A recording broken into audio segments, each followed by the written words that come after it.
여러분 안녕하십니까? 9월 29일 주일 넘치는 우리 교회 매일 묵상 시작하도록 하겠습니다. 오늘 본문 말씀은 열왕기하 15장 1절부터 22절까지 말씀입니다.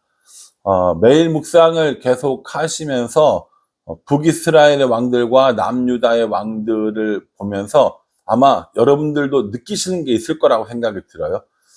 또 어떤 패턴들이 있다라는 것도 아마 눈치채셨을 거라고 생각합니다. 왕들이 정말 잘했는데 막판에 못하거나 아니면 아주 악한 왕이거나 정말 선하다고 칭찬 듣는 왕이었지만 결국 뭔가는 모자란 듯한 이런 모습들을 보여주고 있는 것들이라는 거죠. 또 처음에는 열심히 했어요. 잘했는데 마지막에 아주 큰 실수를 한다던가 라는 이런 모습들을 보여준다라는 겁니다. 처음서부터 끝까지 마지막까지 전부 다 잘하는 이런 왕들은 드물다. 아니 정확히 말하면 없다라고 보는 게 맞지 않을까라는 생각을 하는 겁니다. 왜 그러냐면 이렇게 왕들의 이야기를 통해서 그리고 선했지만 악해지거나 아주 악한 왕이 되거나 잘했지만 뭔가 아주 중대한 실수를 거두거나 이러한 것들을 통해서 사람들은 무엇을 더 무엇을 더 바라게 되냐면 정말 완벽한 왕, 정말 하나의 실수도 하지 않는 왕, 그런 왕을 원한다는 겁니다. 그 왕이 누구라는 거예요? 그 왕이 바로 예수 그리스도가 되는 겁니다. 그래서 단순히 다윗의 자손으로만이 아니라 온 인류의 왕으로서 오시는 예수님을 기다려야 하는 이유들을 우리에게 설명해 주고 있다라고 이렇게 보시면 될 것 같습니다.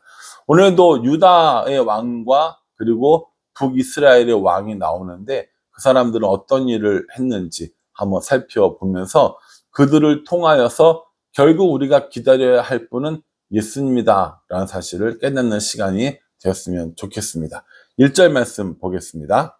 이스라엘 왕 여로보암 제27년에 유다 왕 아마샤의 아들 아사랴가 왕이 되니 이렇게 이야기합니다. 지금 그러니까 어디라는 거예요? 북이스라엘의 왕은 여로보암, 남유다의 왕은 아샤랴라고 이야기했습니다. 어제 아마샤를 살펴보면서 이제 아사랴가 왕이 되었다라고 얘기를 했어요. 그리고 아사랴는 몇 살의 왕이 되냐면 16세의 왕이 된다라고 얘기했습니다. 어릴 때 왕이 됐기 때문에 잘 못하느냐? 아니라고 그랬죠. 이 사람은 52년 동안 왕을 했습니다. 이 아사랴는 아주 잘한 왕이었습니다. 아주 나라도 잘 다스렸고 또 50년 넘게 52년 동안 나라를 다스렸던 그런 왕이었거든요. 근데 문제는 뭐냐면 3절에 아사랴가 그의 아버지 아마샤의 모든 행위대로 여호와 보시기에 정직히 행하였으나 라고 이렇게 얘기합니다.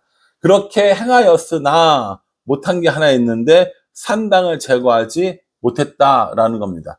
그런데 이 역대 열왕기 하와 똑같은 이야기를 하고 있는 똑같은 시대를 설명하고 있는 역대하 26장 15절 이하에 보면 이 아사랴의 얘기가 나오거든요. 근데 이 아사랴를 이름을 뭐라고 나오냐면 우시야라는 이름으로 나옵니다. 그러니까 열왕기 하에는 아사랴 그리고 열왕기 역대 하에는 루시야라고 나오는데 여러 가지 이유가 있겠지만 그 당시에 대제사장의 이름이 아사랴였습니다. 그래서 아마 이 두 사람을 헷갈리지 않게 하기 위해서 이렇게 하지 않았을까라는 생각도 한번 해보게 됩니다. 어쨌든 간에요. 아사랴는 역대하에 나오는 우시야 왕이고요. 이 사람이 정말 잘 하다가 어떤 일이 있었냐면 하나님께서 강성하게 해 주셨는데 그 강성함이 교만으로 자라나게 됩니다. 하나님이 강성하게 해주셨으면 그거에 감사가 돼야 되고 그게 은혜가 되어야 되는데 하나님께서 강성하게 해주셨는데 교만으로 자라났다는 건 무슨 뜻이냐? 이거 내가 한 거라는 이야기를 하는 거라는 거예요. 이거 내가 이루었어. 내가 한 거야. 내 힘으로 한 거야. 이렇게 얘기가 된다라는 거죠. 그게 아니거든요. 내가 한 게 아니라 하나님이 강성하게 해주신 거라고요. 그래서 강성함이 교만이 되었고 그 교만이 하나님 앞에 제사 드리는 일을 이 제사장이 해야 되는데 이 아사랴 자신이 하려고 하는 모습을 보게 되어집니다. 이 제사 지내는 일은 제사장만 할 수 있는 일인 거잖아요. 그런데 이 아사랴가 나도 할 수 있어. 내가 이만큼 힘이 센데 라고 하면서 자기의 선을 넘어가 버린 거죠. 그 이유가 뭐 때문이라는 거예요? 교만 때문이라는 거예요. 그러니까 제가 그랬잖아요. 아사랴는 괜찮았다니까요. 하나님 앞에 정직하게 행했다고요. 52년 동안 나라를 다스렸고 하나님이 강성하게 해주셨어요. 얼마나 좋습니까? 보기 드문 왕인 거죠. 그런데 그 와중에 거기서 뭐 해요? 하나님 앞에 드려서는 안 되는 제사를 자신이 드리려고 하는 겁니다. 교만해진 거라는 것이죠. 하나님께 영광을 돌리는 것이 아니라 내가 했다라고 생각하는 겁니다. 얼마나 이게 안타까운 일이냐 말입니다. 아까 처음에도 말씀드렸지만 왕들이 잘하지만 결국 실패하는 이유, 여러 가지 이유들이 있겠지만 이 일을 통하여서 우리의 완전한 왕, 우리의 온전한 왕 예수 그리스도, 실패가 없으시고 실수가 없으신 예수 그리스도를 기다리고 사모하는 마음을 갖게 되는 겁니다. 왕들이 되게 많이 이렇게 나와서 하는데 결국 그 왕들이 끝까지 잘하는 사람이 아무도 없는 거예요. 자신들을 구원해주고 자신들을 보호해주고 자신을 하나님 앞에까지 이끌어간 사람이 없다라는 겁니다. 그러면 안 된다라는 것이죠. 그래서 여러분 오늘 이 말씀을 통해서 남유다뿐만 아니라 북이스라엘도 살펴볼 건데 거기도 똑같아요. 계속해서 왕이 바뀌어요. 정치적으로는 잘했을지 모르지만 하나님 보시기에는 아니라는 거예요. 그런 일들이 계속 일어나는 이유가 뭐라는 겁니까? 결국에 하나님께서 우리에게 영원한 왕, 완전한 왕, 예수 그리스도를 사모하며 기다리게 하시는 이유 때문에 이런 일들을 보여주셨다라고 볼 수 있다라는 거죠. 그래서 이제 그 아사랴가 이제 결국에 하나님께서 그를 치셨고 그 나병 환자가 되어집니다. 그리고 아들이었던 요담과 공동 통치하는 기간이 좀 있었어요. 그리고 그 공동 통치가 끝나고 난 다음에 요담이 왕이 되고 아사랴는 이제 죽게 되는 이런 일들을 보게 되는 거고요. 그 다음에 이제요 8절에 유다의 왕 아사랴의 제 38년에 여로보암의 아들 스가랴가 사마리아에서 6달 동안 이스라엘을 다스리며 이렇게 얘기합니다. 여로보암 2세의 아들 사가랴인 겁니다. 우리가 알고 있는 그 선지자 사가랴가 아니고요. 여로보암의 아들 사가랴인데 이 사가랴는 6달밖에 이렇게 나라를 이끌지 못해요. 아버지였던 여로보암 2세는 41년 동안 통치를 했는데 아들은 6개월밖에 통치를 못하는 거예요. 그게 왜 그러겠습니까? 나라가 점점 기울어지고 예후 왕조가 몰락해가는 것을 보여주는 것이죠. 사가랴에 대한 평가합니다. 9절에 그의 조상들의 행위대로 여호와 보시기에 악을 행하여 이스라엘로 범죄하게 한 느밧의 아들 여로보암의 죄에서 떠나지 아니한지라 이렇게 얘기합니다. 뭐라는 거예요? 결국에 예 맞아요. 하나님께서 이 스가랴를 평가한 기준은 얼마나 나라를 힘있게 만들었느냐, 얼마나 국민들을 부하게 만들었냐가 아니라 하나님 앞에 온전히 섰느냐, 하나님이 기뻐하시는 일을 했느냐 이걸 본다라는 겁니다. 그게 아니었기 때문에 스가랴는 결국 죽음을 당하게 됩니다. 이것은 12절에 여호와께서 예후에게 말씀하여 이르시기를 내 자손이 4대 동안 이스라엘 왕위에 있으리라 하신 그 말씀대로 과연 그렇게 되니라 이렇게 얘기합니다.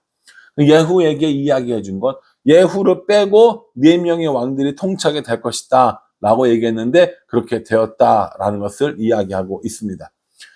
이 사가랴는요 이 살룸의 반역에 의해서 죽게 됩니다. 살룸이 바알란을 일으켜서 그 왕을 죽게 했고요. 또 그 다음에요 13절에 유다 왕 우시야 제 39년에 야베스의 아들 살룸이 사마리아에서 왕이 되어 1달 동안 다스리니라 이렇게 얘기합니다. 우시야가 왕이었을 때 살룸이 사마리아에서 왕이 됐는데 1달 동안 다스렸어요. 그래서 여로보암 2세가 41년 그리고 스가랴가 6개월 살룸이 1개월 얼마나 이 혼란한 시기였겠습니까? 그때 이제 누가 다시 왕이 되냐면 다시 살룸을 죽이고 왕이 된 사람이 므나헴인 겁니다. 예후 왕조는 예후부터 스가랴까지 5명의 왕이에요. 그런데 살룸은 짧게 해서가 아니라 그 아들이 왕을 이어받지 못했기 때문에 살룸 왕조라고 부르지는 않습니다.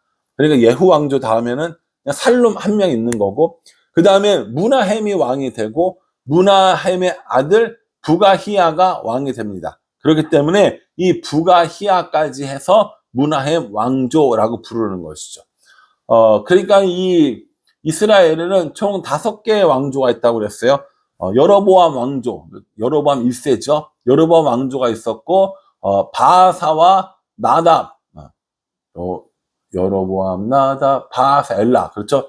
여로보암과 나답, 그리고 바하사 엘라의 바하사와 엘라가 있었던 거죠. 그러니까 여로보암 왕조, 바하사 왕조, 그 다음에 오므리 왕조, 그 다음에 예후 왕조, 이렇게 나왔죠. 그 다음에 누가 나오는 겁니까? 이제 므나헴 왕조까지 나온 거죠. 그러니까 이 5명의 왕조가 이루어지고요.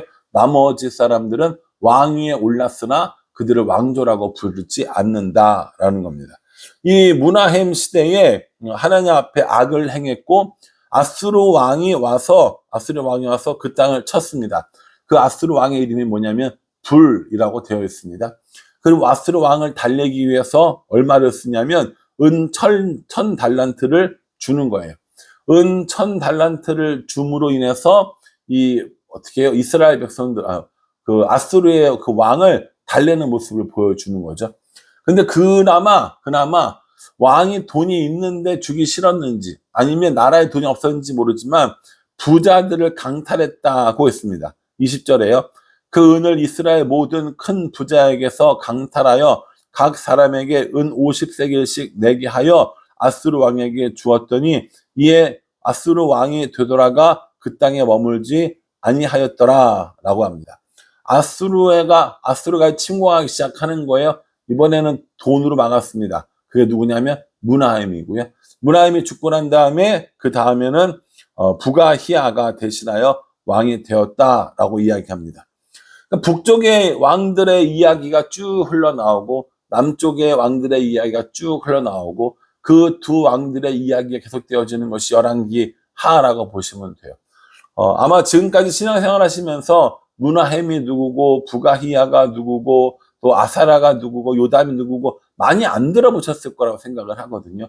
이런 사람들이 있었고, 이런 왕들을 통하여서 우리에게 주시고자 하는 결국 이야기 뭐냐면, 하나님의 아들 예수 그리스도, 영원한 우리의 왕, 영원한 우리의 구원자를 사모하게 하는 이 일들을 하기 위해서라는 겁니다. 이제 북이스라엘의 멸망은 코앞으로 다가왔습니다.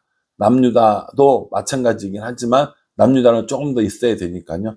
북이스라엘은 여로보암 2세를 기준으로 계속해서 점점 아수르의 침공을 받아가며 나라가 멸망해가는 과정이다라고 보시면 될 것 같습니다. 오늘 우리가 읽은 본문에 나오는 왕들도 마찬가지지만, 하나님께서는 얼마나 잘했는가, 얼마나 부했는가, 얼마나 훌륭한가, 얼마나 많은 업적을 남겼는가에 관심 있다고 하지 않고 계십니다. 하나님 앞에 정직하게 행했는가, 하나님이 기뻐하시는 일들을 행했는가, 이것이 가장 중요한 하나님의 기준이라는 것을 오늘도 역시 확인할 수가 있습니다. 그러니 뭔가 이루려고 하는 욕심보다는 하나님과 동행하려고 하는 그 마음들을 가지고 살아가면서 실패한 왕들이 아니라 영원한 우리의 왕이신 예수 그리스도를 바라며 동행하는 우리 모두가 될 수 있기를 간절한 마음으로 주님의 이름으로 축복합니다. 기도하겠습니다. 하나님, 실패한 왕들의 모습을 보면서 우리들의 모습을 발견하고, 실패한 왕들을 통하여서 영원하고 완전하신 왕 예수 그리스도를 기다리고 소원합니다. 우리들의 삶도 실패와 넘어짐의 연속이지만 우리를 다스리는 하나님께서 우리를 구원하시는 예수 그리스도께서 오심을 기다리며 우리도 그렇게 예수님과 같이 살아갈 수 있도록 도와주시옵소서. 예수님의 이름으로 기도합니다. 아멘. 네, 여러분 오늘 주일입니다. 말씀 묵상하시고요. 우리의 왕 되신 하나님, 우리의 구원자 되시는 예수 그리스도께 기쁨으로 예배하는 시간이 되기를 간절한 마음으로 기도하겠습니다. 감사합니다.